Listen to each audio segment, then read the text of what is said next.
Hello out there. How are we doing today? Right, so as always, I am going to ask, could you please let me know that you can hear me okay? Just a little type, hey Gigi, we hear you loud and clear, would be nice. There's always a time delay, so this is the bit where I get nervous in the hope that you can hear me. Can you hear me? Is anybody out there? Thank you, Elena. Thank you very much. Appreciate that. Okay, great. Yes, wonderful. I am so glad you can hear me. Oh, actually, do you know what? I just want to check my input levels as well. Input. Okay, that seems to be at a reasonable level. Okay, so hopefully it's all sounding good. No echo. I've got lots of sponge all over my house now. On my house, my office where I do this from.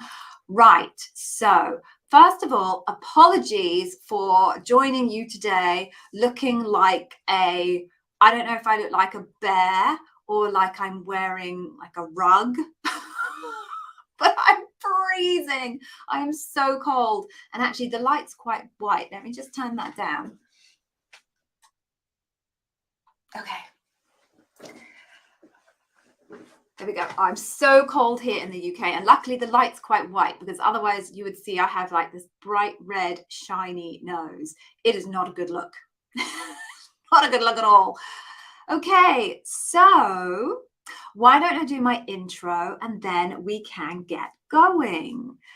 I am Gigi, who I'm sure you know, and I was a senior leader and most importantly, a bar raiser at Amazon for a number of years. I guess you're all watching lots of different channels on YouTube, and you'll have your own opinion on who's good and who's not and blah, blah, blah. I guess the difference between me and what you'll see from everybody else on YouTube, I don't think I've come across another bar raiser yet on YouTube, is that when you are hiring an Amazon and interviewing, and everybody's always interviewing at Amazon, it's just a part of what you do on top of your day job. If you are just a normal interviewer, generally you'll be interviewing around your own kind of business skill set and maybe a couple of adjunct teams. If you are a hiring manager, again, you'll be interviewing around your own team and adjunct teams. If you're a recruiter, you'll probably only be interviewing people in the particular role types that you hire for. Recruiters in Amazon hire for very particular role types. So there's a limited sphere in which you get exposed to the interview process. If you're a bar raiser, however, you get exposed to every angle of the interview process. You get to see tech and non-tech interviews. You get to see all of the different job families under the sun. You get to interview at different levels. I interviewed at from L8 down to L4s and all around the globe. So you get an exposure, a much broader exposure to the interview process than anybody else who's interviewing. And one thing that you all probably don't realize is that the Amazon interview process is not one single process. It is at least, I think I've counted so far, but about 9 different ways you can make your way through the Amazon interview process. And unless you've been exposed to all of these different job families and all these different levels or different parts of the world, you just don't see that. So I have had that exposure. I've seen the Amazon interview process inside, outside, hung upside down by its legs. I've hired hundreds of Amazonians, and I know pretty much exactly what it takes to get hired at Amazon. While I was at Amazon, I noticed that, I could tell the difference between people who had had interview prep from someone who knew that what they were talking about and those that didn't. I got curious, as any good Amazonian would, about the cost of interview coaching. And at the time, just a couple of years ago now, it was pretty expensive. So you could be paying like $2,500 a month for some of these interview coaching courses. So I just decided to start my YouTube channel to try and help. And when I left Amazon, I set up my own interview preparation, business, but I'm very much focused on digital content, trying to make it as affordable and as accessible as possible. So what I now do is I have my own digital courses. I do my stuff here on YouTube. You'll have all seen all my videos. I do these free sessions. I post on LinkedIn. I post on Twitter. I post on TikTok. I'm not great with the TikToks, I have to say.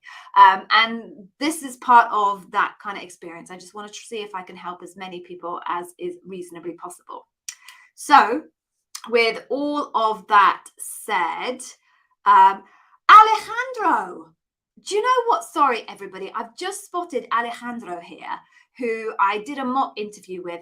Alejandro, I literally thought about you this morning whilst I was vacuuming my house. That's insane. We'll come back to you, Alejandro. Literally, I was thinking about you this morning. Crazy. All right. So where was I? I've completely lost my thread. Alejandro, you threw me for 6 there. Right. So how this works is you get to ask me any question that you like. You put the comment in on the right-hand side here. I will try and pick questions that I think are most useful for everybody. I'm getting to a point now where there are more questions than I have time to answer. So I will try and pick those that are as suit as many people as possible. You do have access to the super chat functionality here on YouTube if you want to make sure that I see your question and I answer it. Just to let you know that if you do use the super chat function today, or if any of you decide after this to go on and buy one of my paid digital courses, 100% of the revenue that I make on any of my digital courses or here today, I'm going to be donating to humanitarian relief causes in the Ukraine. So I just wanted to make sure that you knew that. So do hang around until the end. I'm going to give away an amazing freebie that I promise you will change the way you think about your approach to the Amazon interview if you haven't already seen any of my paid courses. And why don't we just get going? I'm going to stop babbling. Right, so let's go. And I'm very cold and I do have a runny nose, which is gross, I know. So if I have to turn around in the middle of this, I say that, I hope I brought a tissue in with me. If I have to turn around in the middle of things, oh dear, I don't think I do. Oh, could be scary. Anyway, we'll give it a go. Right, let's see who we've got here. So there is someone who arrived early and we've got a 3-part novel. So SC, let's quickly go through your 3-part novel because you obviously arrived early and I have to respect you for your planning there. So you enjoyed my videos and I've helped you a lot.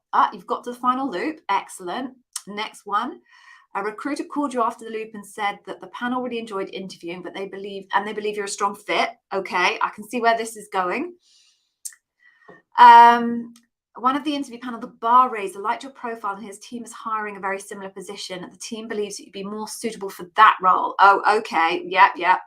So they sent an interview, an email afterwards introducing you to the team. How do I see this unfolding? Thank you, Scott. Right, Scott. So this could go one of 2 ways for you. So the first way is what's called a mini loop. And I'm going to issue a video on mini loops on Wednesday, actually. But effectively what a mini loop is very similar to the loop that you've already had. You don't have a bar raiser, but you meet kind of 3 people from the new team and go through basically the loop again.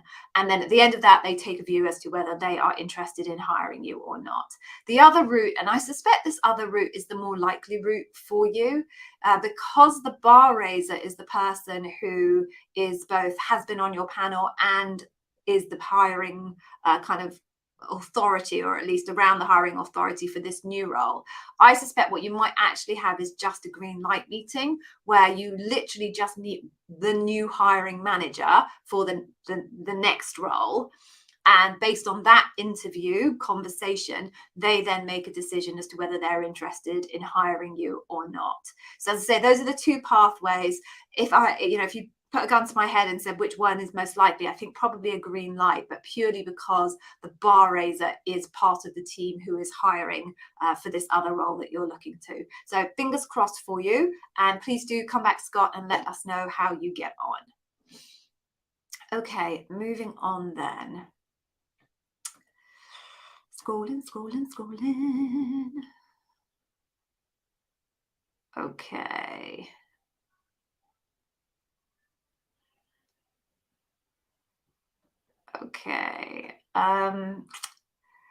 Yeah, Eric, sorry, I'm just reading this. I'm not going to put this up on the screen, Eric, because I can't really do personal coaching for you, Eric, over YouTube. So I'm sorry about that. Not really sure what your problem specifically is in terms of tell me about a time when you didn't have enough data to make a right decision. But I'm sorry, I can't do personal coaching over YouTube.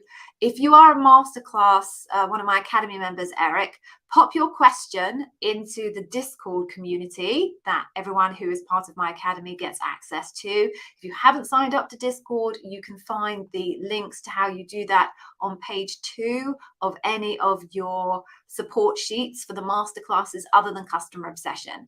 Drop a question into the Discord and I will try and get to it when I finish this, and there will be other Academy members who will pick that up on Discord and try and give you a bit of assistance as well.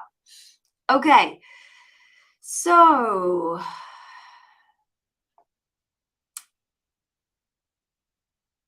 okay. Hey, positive space. Oh, that's nice. It's a positive space. Who doesn't love a positive space? You have been invited to a loop. Nice. You were told that you could have a candid chat, but it was never scheduled. Okay.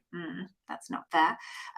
You inquired, but the recruiter hasn't got back to you. Should you be concerned? No, don't be concerned. So the idea of a candid chat is a new process that's not been around too long, I don't think, but essentially it just gives you a chance to speak to an Amazonian out of the context of your actual interview, so that you can maybe ask them the types of questions that perhaps you wouldn't be so keen to ask your actual interview panel, but it's not connected to your candidacy. Did I say that right? It's not connected to your candidacy. Gosh, that's a tongue twister, isn't it? In any way. So no, I don't suggest you worry about it too much. I think your recruiter is just super busy, as all recruiters are. Okay. Moving on then. Oh, okay. Hey, positive space. I'll do this quickly. So your interview is for a senior manager role, right? So for everybody's benefit, there is a nomenclature, a nominal nomenclature in Amazon that helps you understand what the level is, but it's not used as rigorously as it used to be used. And once you get into AWS, like, anything goes. So when I say this, lots of you will look at the job title on your job description, and if you don't see something that makes sense in line with what I'm about to say, don't worry about it, because it just doesn't always work anymore. So the basic nomenclature is a something manager, and I'll just use finance for the purposes of this. A finance manager would be an L5. A senior finance manager would be an L6. A senior manager finance would be an L7. Principal finance would also be an L7, and director finance would be an L8. Now, please do not get confused with a senior finance manager and a senior manager finance. I'll say that again. Senior finance manager, senior manager finance. They are different roles. The senior finance manager is an L6. The senior manager finance is an L7. Okay, so just check your job descriptions, and hopefully that will make sense to some of you and make no sense whatsoever to the rest of you, because they're just not using the nomenclature. And anyone that plays this back with me saying will be quite amusing. All right, moving on. So, oh, wow, great, Akash. So you have accepted an L5 business analyst in Dubai. Such a cool space out there in Dubai. Amazon is growing so enormously in that part of the world. That is going to be really, really exciting times. Well done, Akash. So congratulations. Hey! Brilliant. Congratulations. Clearly, you've put a lot of work into it. And I love to say congratulations to people live, because it just helps everyone know that it is possible to get a job in Amazon. I mean, obviously it is, because they've got like 1.3 million employees. But I know when you're going through the process, it often feels like it is an impossible task. So I like to congratulate people who've achieved it, so you all know it is possible. So well done, Akash. And thank you so much for coming back and letting me know. I feel great when I hear that people have achieved their goal. It makes me feel like my time is being very well spent. So thanks. Okay, so moving on. All right, so to Anvi. Right, so you have got your second phone interview. Now, many of you won't get a second phone interview. Don't worry if you have not got a second phone interview and you've gone straight from first phone interview to loop. This is part of what I mentioned earlier on in my intro. There are many, many different pathways through the Amazon interview process, and it so happens that 2Anvia is going through a pathway that requires 2 phone interviews before loop. So would your second be the hiring manager? Does the hiring manager mean I might have to report to him later, so he would be the deciding one? Right, again, this goes back to the point that not all teams run the process the same way. In theory, I would expect you to meet your hiring manager, the person for whom you would be reporting to if you were given the job, before you made it to loop. Now, some people will meet that hiring manager in the first round. Other people will meet that hiring manager in the second round. So if you have not already met the hiring manager in your first round, I would believe it is very likely that the person you meet next will be the hiring manager, the person for whom you would be reporting into if you were given the job. Will they be the deciding one? Well, the people that make the ultimate decision as to whether you're going to get an offer or not at the end of the loop is, yes, the hiring manager, but of course also the bar raiser. Okay, I hope that helps. And we have made it to Alejandro. So, of course, I remember you, Alejandro, because as I said, I was thinking about you this morning when I was vacuuming. We call it hoovering here in the UK, but it's vacuuming. And you got the offer. Oh, I'm so delighted. Congratulations. So, Alejandro, I'm actually going to email you because I would really appreciate a bit of feedback and a testimonial, if you wouldn't mind. So I'll email you separately about that. Of course, I still have your email address, but congratulations. And I'm so delighted and I'm so pleased that you decided to join today to let me know. Save me wondering when I'm vacuuming tomorrow morning about you. So yay, congratulations. Oh, it's exciting. Okay. Moving on then, let's see what else we've got.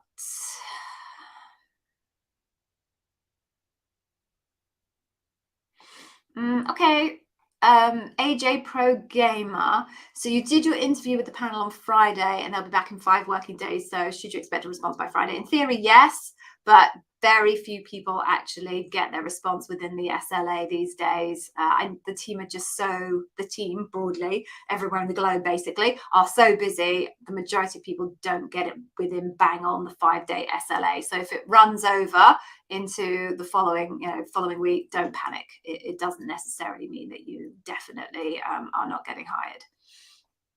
Okay. Oh, okay, quickly. How do you book a mock interview with me? So there are links in all of the details, descriptions of all of my videos on the YouTube channel, and you'll see a link there to the mock session with me. It's not going to be in this one because it doesn't get on until I chapter it at about 10 o'clock tonight, my time. But check out any of my other videos that go into the details and you'll find a link in there. Okay. Moving on then.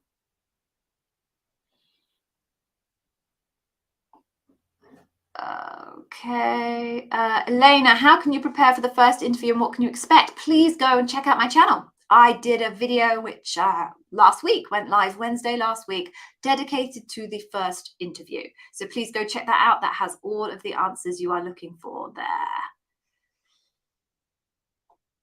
Moving on then. Oh, we got another winner. LB, another winner. We say winner, winner, chicken dinner. Yeah. It's sad, but hey ho. So LB, you've got an inclined outcome for an L6 account manager. Excellent. Congratulations.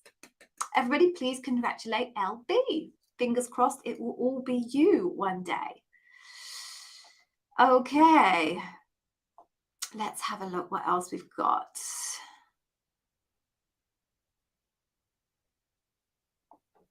Okay, right. So, hey, Fabio. So you had a loop last week. You don't think your interview went well with the bar raiser, but you felt it was okay with everybody else. Does that ruin your chances? No. So a decision is made to hire you or not based on all of the data gathered by all of the interviewers. So although coming out of your interviewer has to make their own initial decision as to whether, based on just their interview with you, they would be inclined to hire you. Once they've made that decision, they then have to go into a debrief, read all of the notes written by everybody else, listen to the case presented by everyone else as to whether they would or would not be inclined to hire you, walk through the leadership principles that everybody interviewed you on. And if overall, Fabio, regardless of not having such a strong interview with the bar raiser, you had strong interviews elsewhere, if the overall balance of data shows that you're a bar raising candidate, you will still get an offer. And I would say of all of the people who are going to be open-minded about refreshing their vote based on incremental data, it will be the bar raiser, because it's no skin off their nose. They do like 1-2 of these every single week. So they've got, there's no impetus for them to stick with their point of view if it's kind of disproven by other data. So no, don't worry about it. Okay. Right. Rafaela, hello. So you have a list of 32 possible questions that can be asked in your final loop. Should you answer them all to prepare for interview, or is 2 or 3 examples for each leadership principle enough? Okay, so Rafaela, there are currently 148 possible questions on the Amazon interview question bank, and interviewers are not required to ask from the Amazon interview question bank. They can make up questions themselves. So in that type of a world, there is 0 chance of you being able to prepare for every single possible question that you might be asked.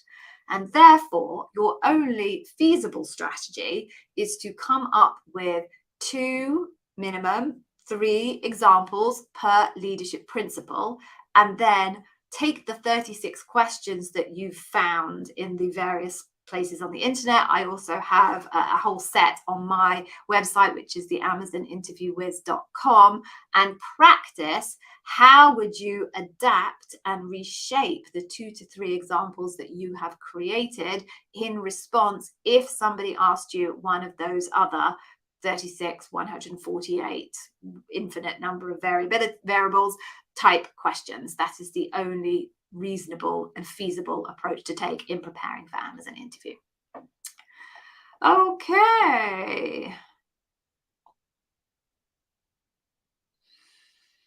Yep, I can do this quickly. K. Basically, the question is, are you likely to meet the person who interviewed you already in loop? Yes, it is very, very, very, very likely that you will. That is standard practice to bring back interviewers who have already met you into the loop. Right. Moving on then.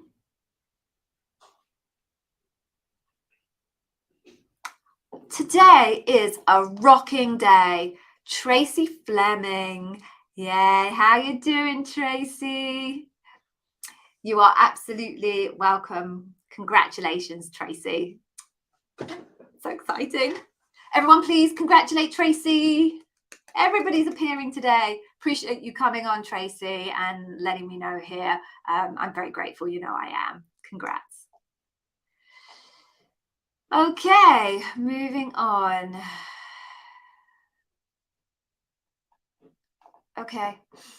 Hey, Rodri CP_00. So you've got an interview on Thursday for an internship, and part of it requires using Excel, but they didn't give you any details. What can you expect? It kind of depends on what the internship is, really, Rodri CDP_00. If it's a finance role, the requirements of how one uses Excel in finance is different to if it was a brand manager or a vendor manager role. Or in-stock manager, how they use Excel would be different. So very much dependent on the type of role that you're applying for an internship with. Okay, moving on there.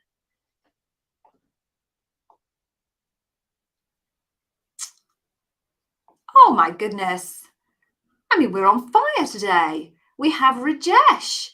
Congratulations, Rajesh. You first on the live stream, but I assume you've seen lots of my content. You obviously have, and you've got an offer as well. So here's another congratulations. We are on fire today. Now I must get to some actual questions. I'm a bit of a fraud that all I'm doing is just like congratulating people. All right. Come on, Gigi. Let's see what we can find. Okay, yeah, good question here, Nick. Hey, Nick. So you went to Loop 5 to 6 months ago, starting another process. Any penalties for using some of the same examples as your first loop? Okay, penalties, no. Right, there's no concept of actual penalties, not a point system, but I think I take your point. You're thinking, you're kind of talking to me in a more conceptual level. So I would say to you, Nick, if you could come up with 1 or 2 new examples that you didn't use 5 to 6 months ago, it would serve you well. Now, because you're coming back to Loop in a very kind of near time frame from the last time, anybody that read your notes from the last time would have to be sympathetic to the fact that you're unlikely to have come up with or experienced a completely new set of high performance achieving scenarios in the past 6 months. But it's always good, if you can, to bring a couple of new pieces to the table.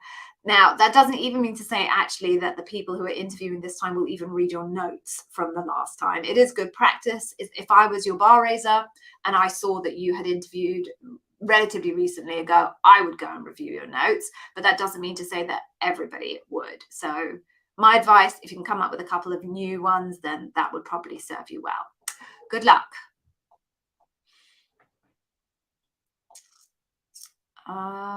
Yeah, so Pro Gamer again.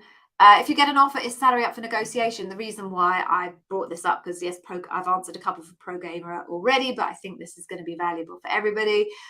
Is salary up for negotiation? Almost always. Never accept the first offer. Never accept the first offer. In some roles, like some of the grad roles, there really isn't very much flexibility because everyone kind of joins at the same point, at the same level, same kind of baseline. But even as a grad, I would try and see if I could get something extra because, hey, why are you not going to try? You're not putting anybody off by trying to negotiate your salary. They want to hire you. This is probably the strongest position you will ever be in when it comes to negotiating your compensation at Amazon. Once you get in, pay raises are very rare on an annual. Well, pay rises happen on an annual basis, but I'm not sure mine even ever competed with inflation. Promos aren't easy to get. You have to work hard in order to get a promotion. So now is the time where you have the strongest position possible to negotiate your compensation. So do not miss that opportunity. Okie dokie. Moving on then. How are we doing for time? Jolly good. Right. I am jumping a few because I want to make sure that I'm kind of focusing on things that most people will get value from. I will come back if I run out of questions. If I hit the bottom, I will come back. So all is not lost if I've jumped over your question. Okay. Yeah. Hey, Lavi. I'm going to go for Lavi. So I'm sorry if I've brutalized your name. Apologies to your parents. So you've done 2 phone interviews with 3 behavioral questions each. Yep. Can you reuse stories from the phone interviews? Okay, so there's no rule against reusing the stories from earlier interviews. But my advice to everybody is, if you can avoid it, please do. The reason I say that is, and I haven't used this analogy for a good few weeks, I'm going to bring it out again. Effectively, your scenarios are evidence, like going into court, right? So these are your witnesses for your case that says you are bar raising, okay? If you were to go into court to try and convince a jury of something, you would bring in as many different witnesses as possible to tell your story from as many different perspectives as possible, because the more people to tell your story, the more evidence that you have to support the case, then the more likely the jury are to believe you. If you keep bringing the same person back repeatedly, it's the same person coming back time and time again to say the same thing. It's less compelling. So it doesn't mean to say that you can't, but Amazon is looking for people who consistently perform at a high level. And consistently, to show consistency, you have to show repeated and different examples. So yes, you can but avoid it if you possibly can. If you are going to use the same example again, I strongly suggest that you use it for a different leadership principle when you are asked, and that you practice telling your story in two very, very different ways, so that if you do need to repeat it, you're talking about different aspects of the story, and therefore it doesn't sound like a 100% repeat of the same story. I do demo exactly how you can do that in my interview preparation masterclass. It's only $40, and all proceeds this week, 100%, will go to the Ukrainian humanitarian charity effort. Okay, moving on then. Oh, I've got a bit of a screaming headache that's appearing. That's not fun. What else do we have?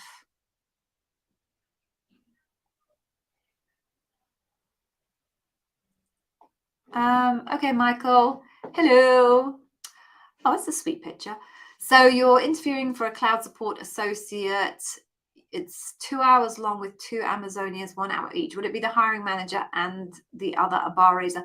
It's impossible to tell from the information that you've shared with me. I'm not sure if that's a early round or if that's loop. So can't say. You need to give me more detail on what point you are in the interview process. Okay. Rochelle, you made it through phone interview. You've got the final 5-hour loop on the 24th. Any guidance is appreciated. Watch the YouTube channel. Right? Everything on the YouTube channel will help you. That's all the guidance I can give you. Go watch my YouTube channel. Okay. Moving on then.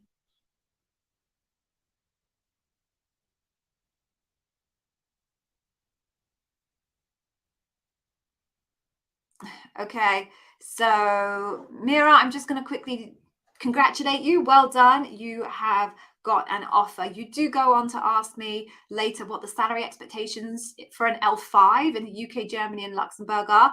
It's completely different by different job families. So there's not just a salary band for L5s. It depends entirely on what the job family is, and the salary bands will be completely different between the UK, Luxembourg, and Germany, because the cost of living is completely different between the UK, Luxembourg, and Germany. So I'm afraid I cannot answer that question. You need to go and do some research. The Europe is not very well served when it comes to information about salary bands. So my best offer for you is that you need to go check out Glassdoor. I would never tell anyone in the US to use Glassdoor, but unfortunately in Europe, there's not much other information out there. So go check out Glassdoor and look up your actual job family and job title on Glassdoor. Okay. Moving on then. So yeah, some people are asking me about my availability for mock interviews. So I don't have my diary memorized. So please do just check on the links on the descriptions in the videos, and you can go through to my diary there and you can see my availability there. Okie dokie, moving on. All right, here's one. Right, during loop, how do you know who the bar raiser is? So there's kind of one way to know who the bar raiser is, but it's not foolproof. So the bar raiser is not supposed to be from the team that you are interviewing for. So if you can see someone, if you get the job titles of everyone that is on your panel, your loop, and there's someone that looks like they just don't fit with everybody else, that's very possibly the bar raiser.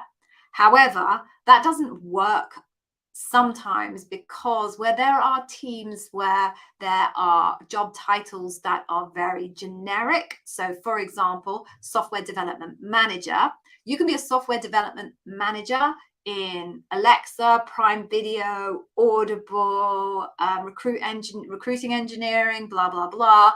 And you look like you fit because everyone else is a software development engineer or QA. Sorry, Alexa thinks I'm talking to her. You won't be able to tell that they're not actually from that team. So it's not a foolproof methodology. And what I would also say is, don't worry about it. Like, there's nothing that you can do or should be doing differently when you're meeting a bar raiser than you can or should be doing when you're meeting everybody else. You all spend far too much time worrying about who the bar raiser is. You knowing who the bar raiser is not going to make an ounce of difference to the outcome. Obviously, the bar raiser plays an important role on the other side of the fence, and it gives them, my strength is that I have an insight into the process that if I wasn't a bar raiser, I would never have had. But you knowing I was a bar raiser when you met me would make no difference to you whatsoever. So I suggest don't worry about it too much.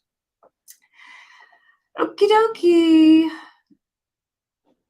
To Anvi. Okay, your recruiter said that they can't give you feedback. Is that normal? Yes, completely normal. Amazon and many other big companies will not provide feedback on their interview processes. Okay. Okay, yeah. Quick one here, Nina. Hello. You are asking regarding a software development role. What is a great way to gauge if you're fully ready, prepared for the technical portions? So, Nina, I suggest you go to a website called sdskills.com. It is a non-profit community of software development engineers and software development managers. They have a Discord community there, and they help each other out. They do mock interviews. They give each other guidance. So if I were you, when it comes to the kind of the coding element, go there, chat to those folks. They will probably give you really good guidance on where you are in terms of your preparedness for the tech side of things. Okie dokie. What else do we have here? Hey, Elena. So how many questions can you expect for a first 45-minute phone interview? All right, so I do have a video about this. I think I mentioned it earlier that I released last week. It's actually completely variable. There is no fixed way of conducting a first round interview. You could find yourself having 100% behavioral questions in that first round interview and, answering up to 5-6 questions, depending on how complex your examples are and what your interviewer is trying to achieve. Or you can find yourself answering no questions from a behavioral point of view at all and talking purely about your resume. It is a huge spectrum. So I'm afraid you're going to have to be prepared for anything. Please do go and check out that video that I loaded up last week that has much more detail on it. Okie dokie, moving on then. Actually, am I going to move on? No, I'm going to pause here momentarily, give you all a chance to bang down a few more questions. I have a request for you. So I put in a lot of effort, as I'm sure you realize, into this channel, and I need to ask something in return of you. In order for my content to surface, it needs engagement signals from you all into the YouTube algorithm. Those engagement signals are either the little likes on my content, or if you put in a comment. So please, when you watch any of my content, please just do take a millisecond to press the thumbs up and give it a like, or just pop me a message in the comments. I will always reply back, usually within 24 hours. So I'm going to ask you to do that right now for this particular stream, to take a few seconds just to do that. And whilst you do that, I'm going to play you a silly little video that, hey, just amuses me and takes up a few seconds. So here we go. Please do put the thumbs up. Like the stream. Like the stream.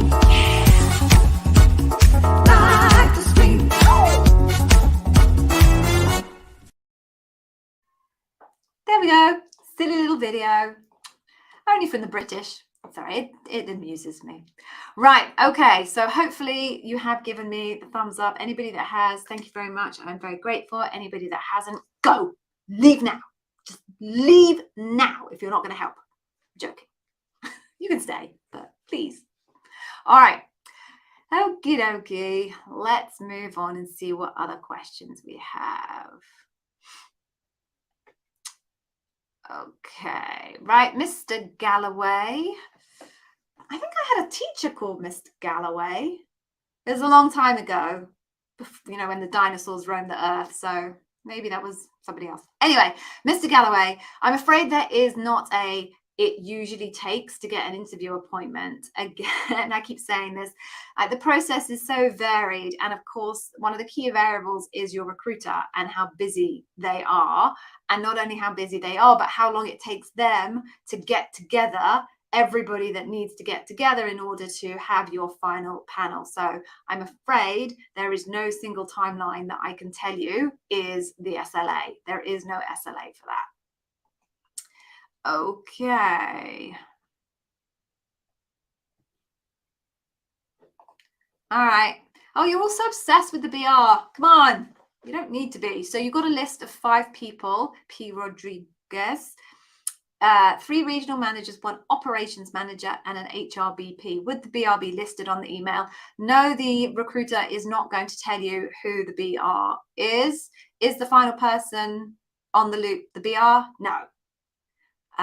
So it depends on what role you're applying for as to which of those kind of people looks like the odd person out. You will only you know the role that you're applying for, so look at their job titles and see if anyone's obviously the odd person out. But it's not done. You don't get interviewed in any particular order by anyone with a particular role. It's just whenever they can fit you into their diary. Okay. Okay. You expect the question, tell me about a time where you've had a big problem with a coworker. You don't have a big example. How would you handle this? Why are you expecting that problem, Dustin? That question, Dustin. I mean, I'd never seen that question. That question doesn't exist on the Amazon interview question bank. So yeah, I don't know. But how would I handle this? I guess I would be honest. I mean, if somebody asked me, tell me about a time where you had a big problem with a coworker. I mean, to be fair, I have quite a lot of examples I could pull from. I don't know if that says more about me or more about you, Dustin, that you don't and I do. But I would just be honest. Like, if you've never had a major issue with a coworker, don't make something up. Just be honest. Luckily enough, I've never had one. Please can I have a different question. That would be my suggestion.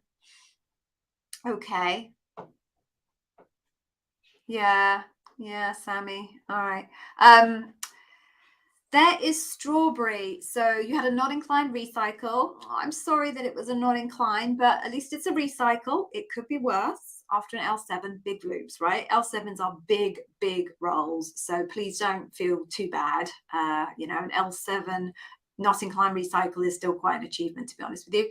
The recruiter promised to get back to you with other jobs, but she simply went silent. What do I do in this case? Look for jobs yourself. So I give this advice to everybody. Recruiters will do their best if they can, but their job is to fill the roles that they are assigned. Their job is not to find you a job. So many of them will kind of go out of their way to see if they can support you. But the truth of the matter is it's not their top priority. So if you want a job, then you need to take ownership of your process and go and apply for roles directly yourself. So I would suggest that you apply directly for roles that you're interested in. And you can, as an aside, just let that recruiter know that you have submitted your application for this particular role. But please don't expect them to take ownership of your job search because they won't. Okay. Okay. So, Sammy, I think I covered this one off a minute ago, but I'll just give a little bit more advice than I did then. So, you want to know, what do you do if you don't have a good story? What would be the best way to answer? So, there are effectively 2 options. The first is, if you have a story that you think is almost right, but not quite, what you can do is say to your interviewer, look, I don't think I have a story that exactly matches your question, but I do have an example that's kind of close. So I'm just going to tell you very high level what that example is, and then please tell me if you think that's going to work, and then tell them at a very high level, literally kind of the 1 minute 45-second version of that story, and they can tell you if they think it's going to work. If they think it does work, then you can just keep going. If they think it doesn't work and you genuinely don't feel that you have a good example, my advice is to be honest with your interviewer and say, look, I'm really sorry. I don't want to waste your time. I don't want to waste my opportunity. I don't feel I have a good example for you. Could I please have another question? People ask for other questions all of the time. You can do it. My only advice is don't do it too many times. You can definitely get away with it once. You can probably in a loop. You can probably get away with it twice in a loop, in a full loop, but much more than that. And then my point earlier about Amazon looking for people who have consistent high performance, it starts to beg question whether if you keep not being able to have examples for something, whether you do actually consistently perform at a high level. Okay, I hope that helps.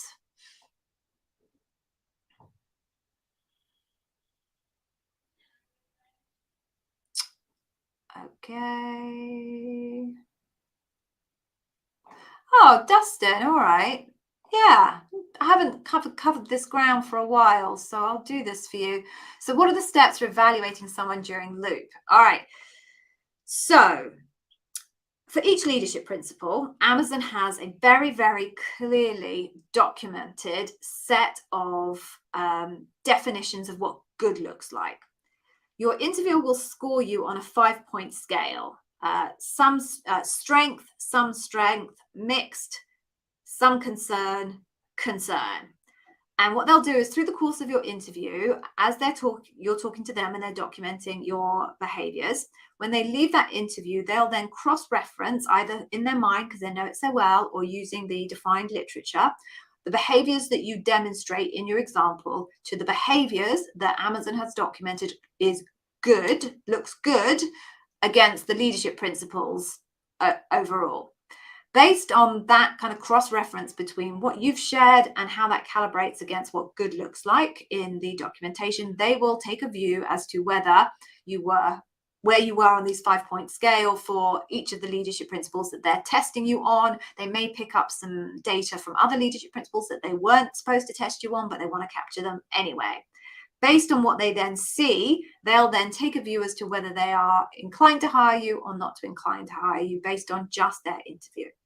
Then, once everyone's submitted their view, you go into debrief. Everybody reads everybody else's notes and their calibrations and the rationale behind their calibration because you have to document that. Then the bar raiser effectively runs the debrief the way they want to. When I was running debriefs, would always find out from the hiring manager what the most important leadership principles were, and I would work through an agreed calibration on the most important leadership principles to get to a point where we could say if this person was bar raising or not in the most important areas. Other bar raisers do it a bit more organically, and they'll just talk about these where candidates are showing strength, where they're showing weakness in order to be able to create a calibration within the group on an overall point of view. So once again, I'm afraid Amazon does not have an exact way of evaluating from a process point of view. From the definitions, it is very, very exact. But ultimately, I guess at a very high level, the way of evaluating it is taking the data that you have provided and cross-referencing it to that very clearly defined set of what good looks like from each leadership principle, and then the mechanism in terms of how that is finally discussed and then concluded on will vary according to the preferences of the bar raiser. I hope that made sense. Okay.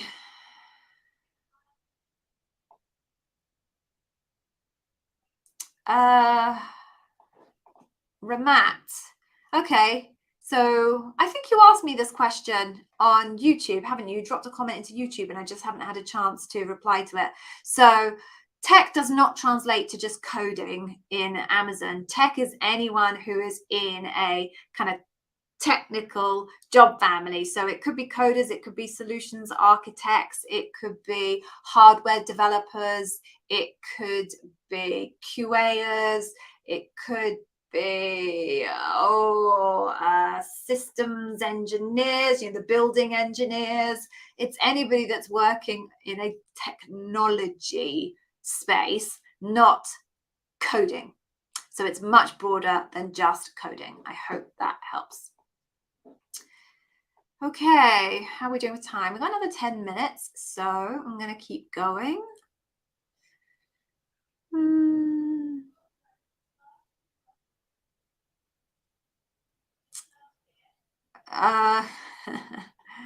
Right, so William. Right, so what are the differences between the hiring bars between L4, L5, and L6? It's not something that's documented, and this is the hard thing for, I think, all of you out there to get your heads around. The concept of where the bar is a bit existential. So the bar is always moving, right? It's always raising. As Amazon brings in people to the organization that are ever stronger, the bar raises. So it's an ever moving thing. And therefore, you can't document exactly where the bar lies between L4, L5, and L6. You know, there are some very broad guidelines, but they're very broad. The actual methodology that they use of bringing in 5 different people to sit and talk to you and gather your evidence is not just so that you can have lots of different opinions on you, but it's also so that those people who are operating within the business are exposed to people who are below them in level, at their level, and above them in level, in order to be able to get a calibration, a somewhat insubstantial calibration of what the current bar is at each of those levels. And then they'll sit in debrief and discuss. This is the nature of William's example. William is interviewing for an L6. This is the type of thing that I would not expect one of my L6s to have done. You know, he showed ownership above and beyond, a level of dive deep that I just don't see in my L6s. What about everyone else in the room? Let's talk about your high-performing L6s. Will one of your high-performing L6s do this? And through that dialogue, they effectively identify the general bar that is in currently existence at that level and where you plot against it. So it is impossible for anybody to tell you this is definitively an L4 bar, this is definitively an L5, and this is definitively an L6. What I and other people can do is give you some sense of where we think your examples land from a level point of view, but it can only ever be indicative, because essentially the people who will be taking a view as to where the bar is are the people that you meet. It is the output and the function of their personal day-to-day experiences within the organization, working with people below, at, and above them in terms of level. It's a little bit existential. Unfortunately, that's the reality of it. Okay. Moving on then. Oh, we've got all the way to the bottom there. Okay. Who else have we got? Okay, TPM. Hey, Christian, TPM. Preparing outside for behavioral interviews. So you probably want to think about some systems design preparation, Christian, for a TPM. I would not be expecting you to have kind of any coding challenges, but you might just want to brush up on some systems design. I know a whole bunch of my academy members who have been hired on TPMs all did some preparation on systems design and got questions on systems design. Okie dokie. So I think we have made it to the bottom. So let me just scroll back up and see if there is anything that I missed. If I did miss your question and you're desperate for me to answer it, just write it again. I will scroll back up, but I've answered quite a lot of questions now, and I'm not sure I'll remember every single one that I've answered. Okay. Oh, yeah, there goes Ian. I remember that one.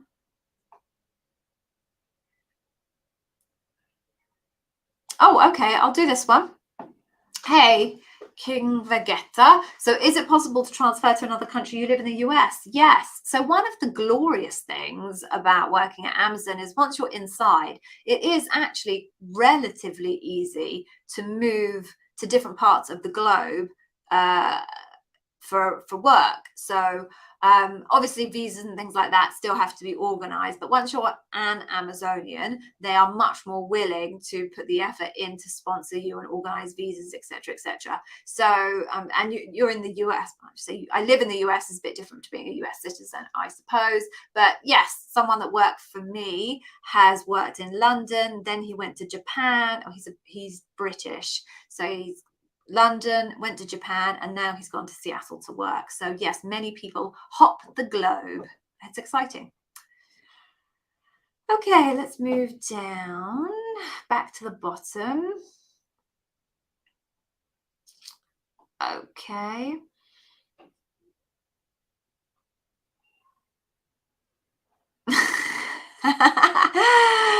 Oh, here we go. Why is this not working? Oh dear, we seem to be having some technical problems.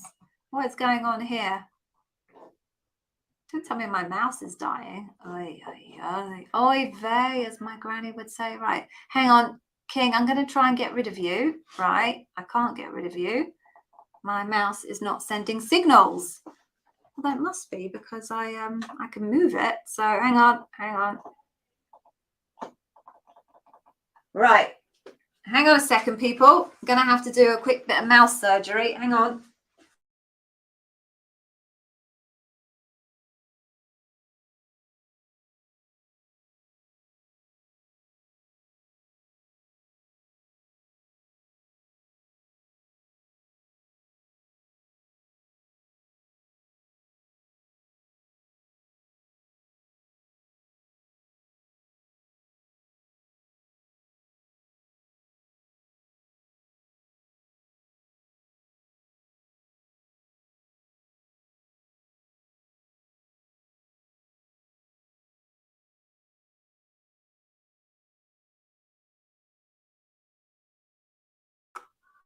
Right, I'm back. I have no idea what happened there. Literally none. Okay, sorry about that. Right, Maya. Oh, hello, Maya. Right, so you didn't hear from Amazon after your second phone screen, but you just received it. Oh, congratulations. Yay. Yeah, remember, we've been through quite a lot of different questions with you, haven't we, Maya? I remember your beautiful little image there. Congratulations. Well done for making it through to Loop. Oh, and you gave me a super sticker. Oh, thank you, Maya. That is really, really sweet of you. Thank you so much. Okay. Oh, how long do you think you should to give yourselves prepare for Loop? It depends how much time you've already invested, Maya. You know, if you put a ton of it up front, then you don't need to do much more. If you kind of flew by the seat of your pants for the first couple, then you probably do need to put in a lot more. So it's kind of how long's a piece of string question. And oh my God, Somesh. Hi, how are you doing? You're a bit late to the party, Somesh. What's going on? Somesh has been around for a long time. It's so lovely to have people who've been with me for a while pop back up. So I wanted to say hi. Hope you're well, mate. Okay, moving on then. Let's see if we can get some other questions in before my internet crashes again. Okay. What's this? So, in my opinion, so for earned trust, would it be okay to use a story in which you determined that your team actually needed help versus taking on a task that maybe was outside of its current skill set? I don't really understand that. Earned trust is about a couple of things, primarily about either building bridges when something's gone horribly wrong and you need to fix it, or building advocates if you want to get something done and you go and get a whole bunch of people to support you. Or maybe if you've failed in something and you've let somebody down and you have to rebuild that relationship so that they don't resent you. That's kind of the spaces earned trust plays in, and therefore I'm struggling a little bit to bridge that to a team needing help versus taking a task that's outside its current skill set, Dustin. So I don't feel I can answer that, but hopefully my description has made it possible for you to answer it. Okay, moving on then. Oh, yeah, this is quite common, Prasad. Oh, there's two of you. You've got a shared account. That's nice. So you asked the recruiter and interviewers who the hiring manager is, and they told you they've got a few open positions and they're not yet sure who your hiring manager will be. Yeah, it's pretty common. So, you know, when you're talking about hiring for brand managers, devs as well, you know, they're always hiring and there are a lot of positions open. And because the skill set is broadly the same, whichever team you moved into for that particular role, they quite often just interview people for those roles and then look to assign teams afterwards. So it's totally common, nothing extraordinary, nothing to be concerned about. Okay. Should you ask the recruiter what level you're interviewing at? So you can, I mean, I don't know about should, but you can. They might not answer it, but you can certainly ask. I mean, you can ask anything, let's be honest. The worst they can say is no. There's never going to be any black marks against your name because you asked for a particular bit of information that they didn't want to give you. So yeah, sure.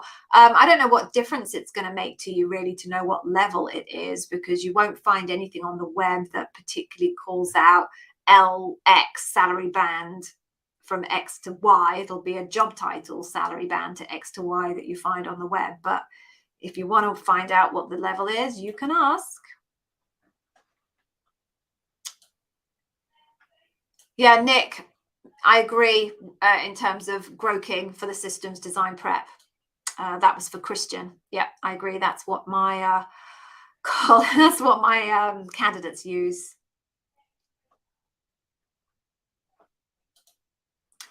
Okay, Ramat.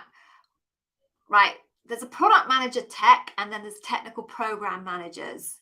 But they can often call them program managers tech as well. This is why acronyms are so unhelpful for everybody. So I was referring to a technical program manager when I was talking earlier, a product manager tech.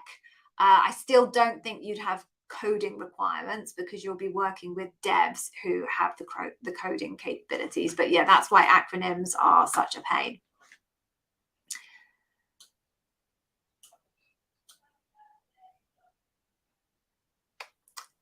Okay, moving on then.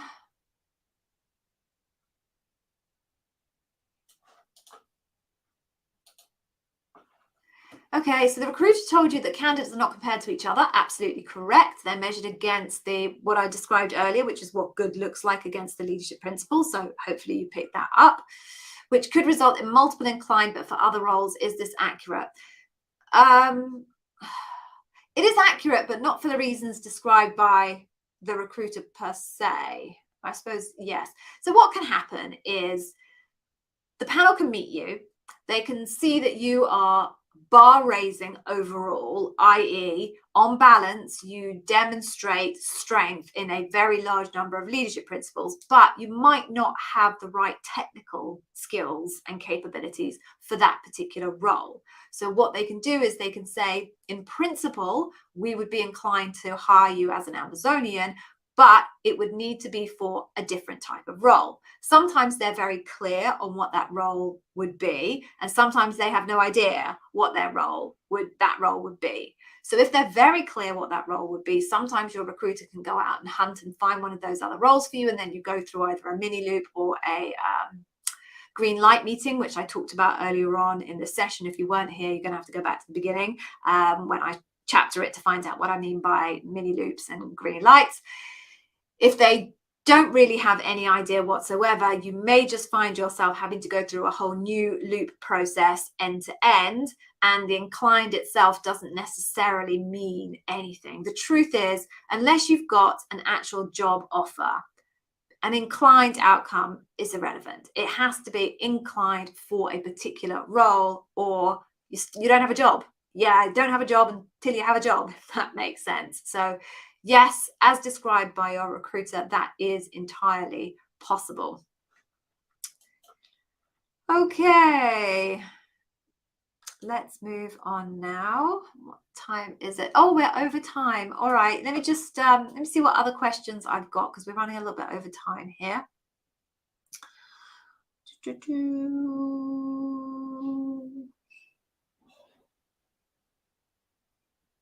Okay, yeah, Aparna. Yeah, hey Aparna. So they've offered you a contract instead of a full-time position in recruiting. There are a lot of contractors in recruiting. It is very common for them to be contractors. Do they convert? Yes, but you still have to go through a loop. So in order to convert to a blue badge from a contract position, you will have to go to loop, and you aren't guaranteed to convert from contractor at loop. So it's your call as to whether you want to take a contract role and work there in the hope that you can build up some skills and experience to then reloop, or whether actually you don't want to work on a contract. It's a kind of a personal thing completely. Okay. Okay. Hey, Emeka. So you want to know what type of technical questions to expect in an energy program manager. Well, I don't know what an energy program manager job description looks like. There are thousands of different job families in Amazon, and I don't know all of them. But the key here is program manager. It doesn't sound to me like that's a technical role. That's a program manager role, which is a non-tech role. So I'm guessing you probably wouldn't have any technical questions whatsoever. Your kind of knowledge of the energy space and your ability to kind of know the work, I would suspect, would be uncovered through the course of doing a review of your resume, talking to you about some projects of the past, and then gleaned from the examples that you bring to the table when it comes to the behavioral questions. So my guess is you wouldn't have any technical questions, but you should check with your recruiter, because I'm guessing purely from the job title. I don't know that role intimately. Okay, let's just see if we get one more question, and then I'm going for my dinner, as we say here.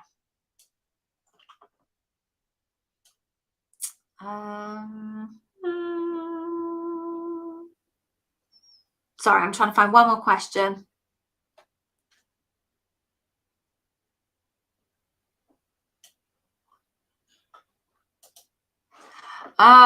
Okay. Yeah. So, Michael, right, now I'm with you. So you've got a 2-hour interview and they decide on an offer or not. So this is, I believe, a new process. I'm guessing you are interviewing for an L4 level role, because what is happening with L4s, real entry level roles, is they're no longer having bar raisers actually in the interview process itself. It will be a couple of peers, maybe a hiring manager, interviewing you, and then a bar raiser gets involved offline to discuss the information gathered by that group in the actual interview, and a decision is made to hire you. So that is being done really, as say, on L4s, because it's a scale end of the business and they want to be as efficient as possible. So I don't think you'll have a bar raiser. You will probably be the hiring manager if you're going to be reporting into somebody in particular, and then one other. And that's exactly my point, everybody, about the variability of the Amazon interview process. It just isn't one thing. There are so many different experiences. You can go from Michael, who's only going to have 2 hours with 2 people, all the way through to people who end up having a first round, a second round, sometimes even a third round, then into loop, then maybe into a mini loop or a green light. It's hugely variable. So the best thing that you can do is, yes, of course, ask me and I will share with you as much as I know. But the person that's really going to know the exact process that you're going to be going through, who you're going to meet, when you're going to meet them, how many interviews you're going to have, etc., is your recruiter. So please, everybody, as much as I'm very happy to help you and answer your questions, I'm hypothesizing in a large number of cases, at least based on my experience of the past. Your recruiter is there to help you. I know sometimes it's really hard to get responses from them because they're really busy, but do at least try. Right, so on that note, I said I would give you a freebie. So I'm going to do that. This is without question the best freebie available on YouTube for Amazon interview preparation. Go to the AmazonInterviewWizAcademy.com and get yourself my free customer obsession masterclass. It tells you about the 4 different facets of customer obsession. I've created a new way of learning and understanding what the leadership principles are all about. It's my creation. It's unique to me. You won't find it anywhere else unless they've copied me. It's called the facets. So there are 4 different facets of customer obsession. It will then tell you pretty much exactly what your interviewer is looking for in your customer obsession answer. And then there's a mock interview of me interviewing me to give you a sense of how it all comes together on a final interview. Please go and get that, totally free. I give it to you because clearly I want you to love my content and buy more. And as I've said, if you do invest in any of my digital courses this week, so that's from today through to Sunday, 100% of the revenue is going to humanitarian aid charities for our friends, family, human beings in the Ukraine. I want you to buy that clearly, but seeing as I'm giving something away, I give away the one that I know pretty much everyone's going to need at some point in their interview process. So please take it. I hope you find it useful. Enjoy it. On that note, I will love you and leave you. Thank you very much for joining. All of you that managed to land yourself roles, you are amazing, incredible. I'm so, so happy for you and privileged to have been able to help. If you have interviews coming up this week, I wish you the very, very best of luck. If I did not get to answer your question, you can always ping me on YouTube and I will reply as soon as I possibly can. Everybody, please be safe, look after yourselves. And, I keep saying it, but please do whatever you can to help what's going on in the Ukraine. It's my personal choice to commit my revenues. I'm lucky I'm in a position to be able to do that. My lights will still be on and my children will still eat, but it's terrible what's going on in the world. And if you can help, I would urge you to. All right, that's it. I'm done. Take care. Be safe. Bye-bye.